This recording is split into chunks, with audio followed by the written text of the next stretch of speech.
सज्जनों, जैसे कि आप जानते हैं कि हमारे सनातन धर्म में नवग्रह देवता कहलाते हैं।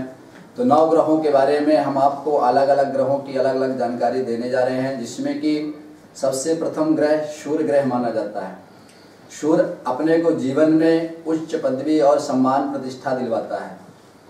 और इसके बाद सूर्य उच्च मदेनुच्च पदवीं षड्मंगलम मंगलः सद्बुद्धिं च उदः गुरुश्च गुरुतां शुक्रः सुखं शंशनेः राहुर्बाहुबलं करोति सततं केतुं कुलस्योन्नतिं नित्यं प्रीतिकरा भवन्तु मम ते सर्वे प्रसन्नाग्रहाः। ये नौ ग्रह कहलाते हैं, जिसमें से हमें सूर्य के द्वारा जीवन में मान सम्मान इज्जत और तरक्की प्राप्त होता है।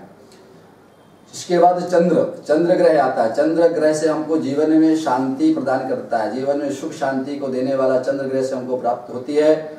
इसके बाद मंगल ग्रह आता है। मंगल जो है भूमि का पुत्र कहलाता है, भूमि पुत्र है। मंगल जिसके कुंडली में ग्रह अच्छा होता है उसको भूमि का मालिक बनाता है, बहुत सारे धन दौलत भूमि मकान बंगले आदि दिलवाता है, मांगलिक कार्य करवाता है। जीवन में अच्छे से अच्छे मांगलिक कार्य मंगल के द्वारा हम कर सकते हैं।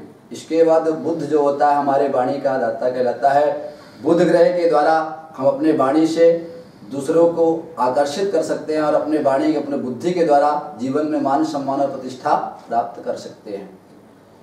इसके बाद गुरु आता है। गुरु दो प्रकार के होते हैं। पहला गुरु बृहस्पति है, बृहस्पति देवताओं के गुरु माने जाते हैं, और दूसरे गुरु शुक्राचार्य जो दैत्यों के गुरु माने जाते हैं। तो बृहस्पति भगवान के द्वारा हमको जीवन में मार्गदर्शन जो मिलता है वो गुरु के द्वारा प्राप्त होता है।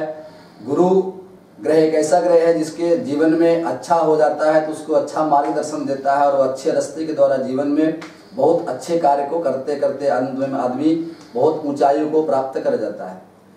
जिसके बाद शुक्र जीवन में भौतिक सुख दिलवाता है।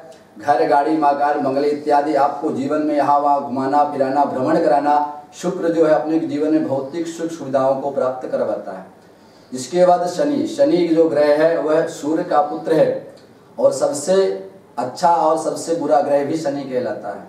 शनि अपने को जीवन में अगर अच्छा है तो बहुत आगे ले जाता है, और शनि की दृष्टि अगर खराब है तो हमारे जीवन में करोड़पति से रोडपति ही बनाता है और रोडपति से करोड़पति ही बनाता है। शनि की 7.5 जैसे कि आप सब लोग जानते होंगे कि शनि की 7.5 आती है।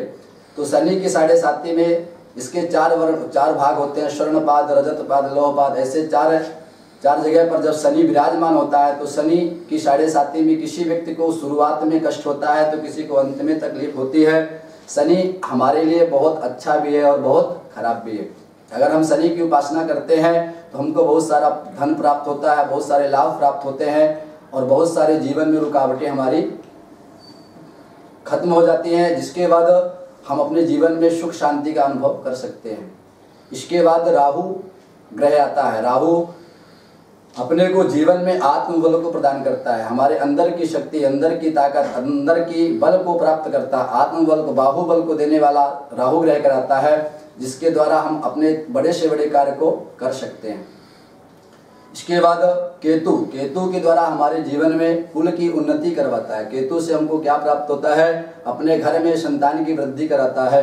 केतु के द्वारा हम संतान वृद्धि करते हैं और सांसारिक सुख सुविधाओं को भोगते हुए हमारे घर में अच्छा संतान पैदा होता है और अच्छी बुद्धि होती है, अच्छे सोच होते हैं, अच्छे विचार होते हैं। ऐसा करके जो नवग्रह देता है, 9 ग्रह अलग अलग अपने को फल देते हैं, और इसके द्वारा हमारे जो ग्रह शांति में आता है, ग्रह मंडल जो है वो अगर अपने विपरीत हो जाते हैं तो तकलीफ देते हैं, और अगर अपने अनुकूल होते हैं तो अपने को बहुत सारे सुख सुविधाएं प्राप्त करवाते हैं और जीवन में बहुत सारे लाभ को प्रदान करते हैं।